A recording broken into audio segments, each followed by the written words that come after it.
So excited. So excited. You're up there and a few pork scratchings. I tell you, it's going to be interesting. Just a quick one this morning, ladies and gentlemen. Big shout out to all my Facebook friends. You know who you are. And just some of the fantastic messages that people send me. I just wish Doris Hancock and Doris Johnson and all the other Dorises, Dominic Cummins, pants, should I say? Deb Starr, West Sussex, all right, Treacle, all right, Stretch Blow Me a Kiss, little lover. I like that. I've been in the gym working out. I've just been giving Boris behind me. I've just smashed the granny out of him. He's just really had it. So I'm having a quick break before I get on my weights. So, Kerry Jane Nunn, she's going to be popping over and joining the YouTube channel soon. As I said to her, I said, we do all this from the den. This is my den kind of thing. Do you know what I mean? Faye B, hello, Treacle. How are you? Guys, do you get these notifications pop up quite quick? Does it just pop up on your phone, like, you know? So yeah, who's coming with me to the Free Bellends in Liverpool? Sounds like a right good boozer, doesn't it? Eh? Maybe have 3 or 4 scoops of ale. Maybe get a stagecoach there and stagger down the road on the way out. It'd be fantastic. I do. Faye says I do. Yeah, let's go to the Free Bellends. Johnson and Cotton Cummins. Tell you, this is really interesting. Little fact. Actually, I want to get this shout out first. Kerry Jane Nunn. She's coming over to the YouTube. I've said to her, come over to the light side, Kerry. And so I ain't done my hair this morning. This is just how we roll.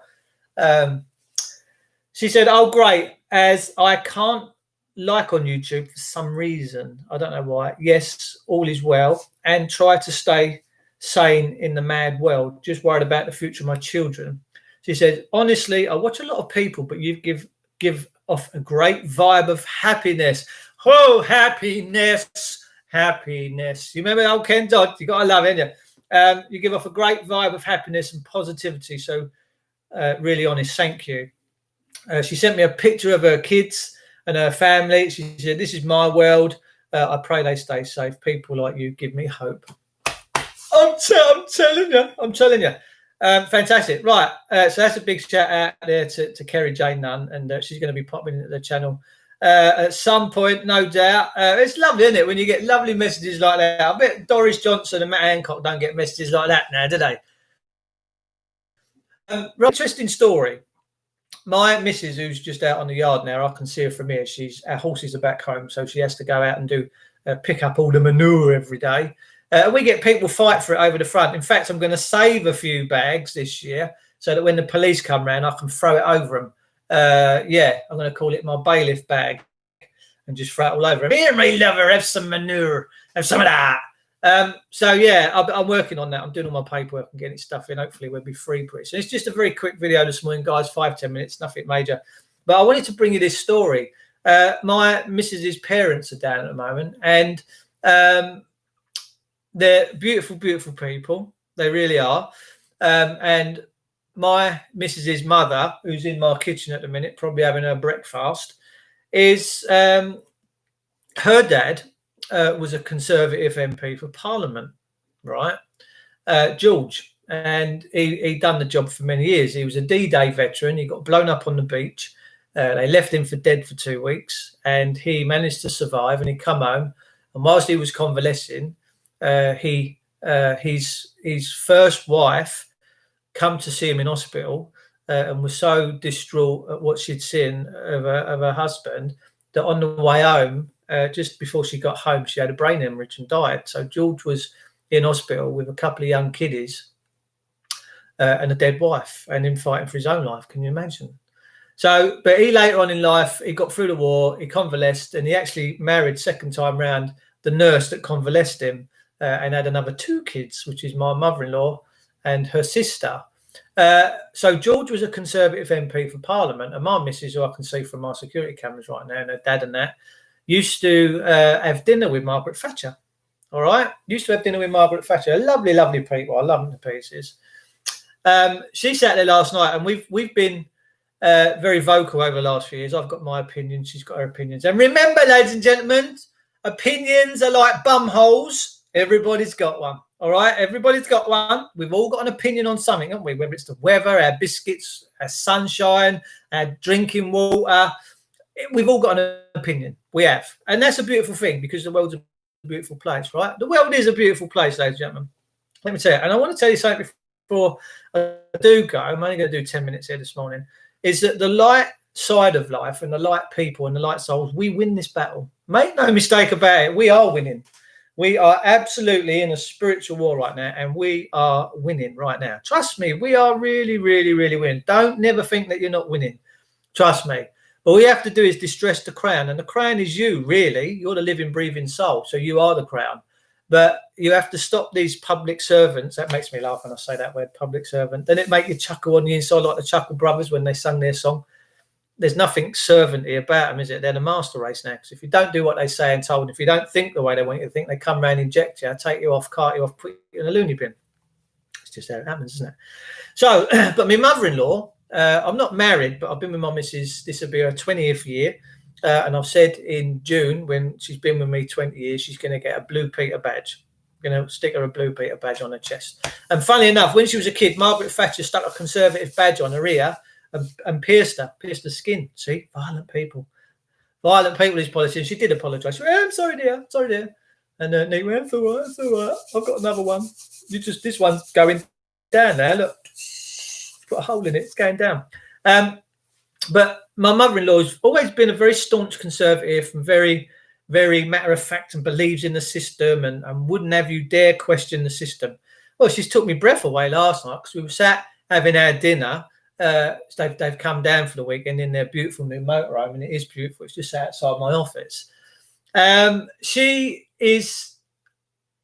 She'll never vote Conservative. She said, I just couldn't do it. She said, these people that are running the show right now are lunatics. She said, I'd have them out in a heartbeat. She said, I actually want to go and storm Parliament and get them out. I'm like, someone just slapped me around the face, man. I couldn't believe what she was saying. I was like, wow.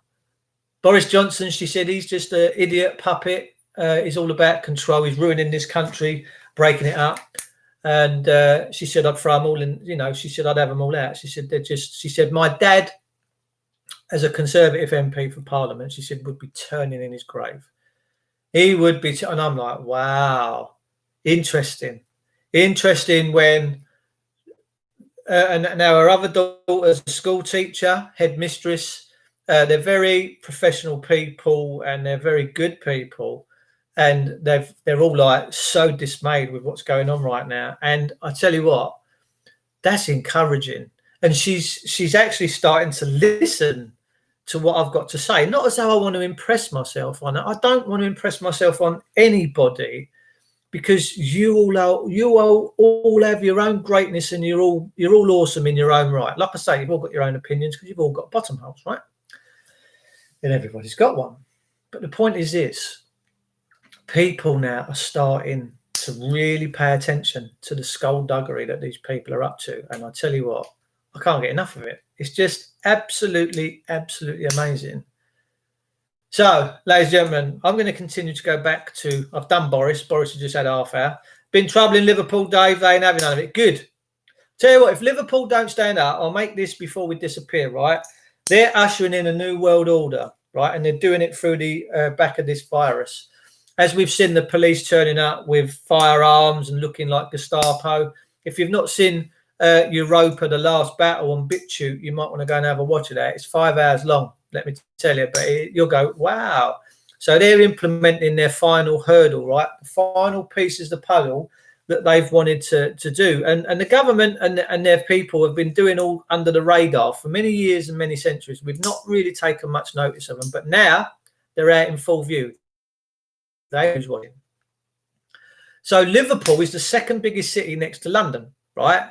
Be a bit of a mistake to try to do London. In actual fact, I think the people of Liverpool would put up more resistance than the Londoners, in fairness, because I think the people up north are a little bit more hardcore for their freedoms, and because they love a beer. So if you're going to shut down all their alcohols, they're going to be like, if you shut the free bellends in Liverpool, there's going to be right ructions. Let me tell you.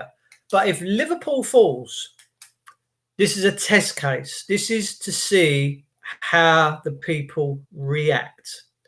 And if the people of Liverpool fall for this and roll over and accept this tyranny, that's it. If they get control of one of our major cities, which is the second biggest city to London. Now, let me just confirm that. I think it is the second biggest city, England's second biggest city. Let's have a look. Let's see if I'm right. Just bear with me. England's second largest city. Here we go. I think it's Liverpool. Oh, prior to 1707, Norwich was the second biggest city. Certainly ain't now. Second biggest city in another is Liverpool, isn't it? Is it Liverpool? Liverpool. Right. In the early 19th century, this is what Wikipedia, Dublin was considered by the second city. Later in the century, Glasgow and Liverpool burgeoned as major industrial centres. So I do believe that it is British pop. Oh, Manchester is the second biggest city. Is it Manchester? It's Manchester. It's Manchester. Anyway, the point is this: Liverpool is a massive city. All right. I can't say I've ever been to Liverpool. Perhaps I should go. Perhaps we should all have a little trip up to the Three Bellends. What do you reckon? Should we have a Patriots trip to the Three Bellends? I think so. I think Manchester is ready to be up in arms as well if Burnham takes the money. The North has been unaffected by the EU globalist agenda, but things are changing rapidly. Will Smith, let me know if there's a spare digs out there, mate. I might be on my way. I can't say too much about this thing, but this ain't even in this country anyway, so I can't talk about that right now. But at some point, what was in my head, I might be able to talk about in the near future. But it's a setting up of a sovereign country under sovereign rules, and not this stupid system that we find ourselves in. Karen Campbell, good morning. Trevor, good. Hello, Trev. How are you, mate?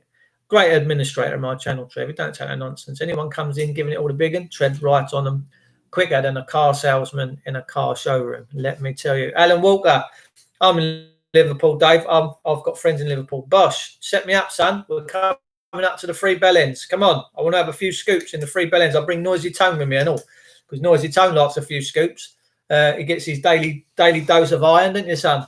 Very friendly up the north, Dave. Dave, you'll have plenty of offers. Oh, mate, let me tell you, I salute you. Rock and roll. Thanks, man. So when people send me nice messages like that, when you try and do nice things in the world, and it's very touching when people do and say such nice things and offer you greatness. And people, I lost my Rottweiler last Christmas, my girl Rottweiler, and it broke me. There was a part of me that went, and does always with all my animals. And my friend Paula, Elaine Midges, she sent me through some, because I kept seeing robins landing around, and they say when robins are around, your loved ones are close. She sent me a beautiful pair of cufflinks with robins on them, and she just sent me a little picture of a frame thing with my Kira on it. It's about 4 inches by 4 inches. It stands on my bedside. Mate, it brings me to tears when people do such great things without any want for things in return. I mean, it's a gracious gift to give something freely and have no expectations. Because I tell you what, when you start doing things like that, the spirit's proper with you. So, ladies and gentlemen, we're at 15 minutes. I'm going to love you and leave it. I will be back with you later this evening, I do believe. Stay blessed, stay safe. Keep your eye on the government. And if you want to organise a day out, we're going to go and have a little bit of a drink up in the Three Bellends. I'll bring Noisy Tone with me because he likes a few scoops, didn't you, gorgeous? It's a good mate of mine, Tony. I love him to pieces. When you've got time, check out my boy on my Facebook timeline. He made me very proud, Alison Goulding. I will do, Alison. And thank you for tuning in. Please, thank you for tuning in. We're not far off of 1,000 subscribers. I can't believe it. I'm going to have a birthday. I have 2 birthdays a year anyway. I'm not the Queen. The Queen apparently just pardoned someone. Jolly for them.